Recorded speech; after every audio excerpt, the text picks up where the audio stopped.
फिर हम मिक्स करते हैं।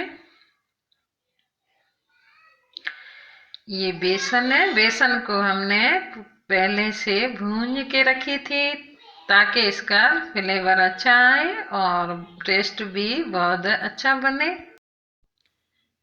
अब इसे हम कुछ देर मिक्स करते हैं और बेसन को पकाते हैं।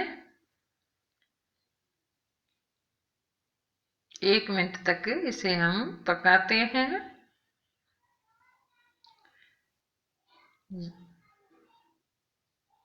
अब इसमें थोड़ा थोड़ा पानी डालते जाएंगे। 1 पियाली जितना हम पानी डालते हैं।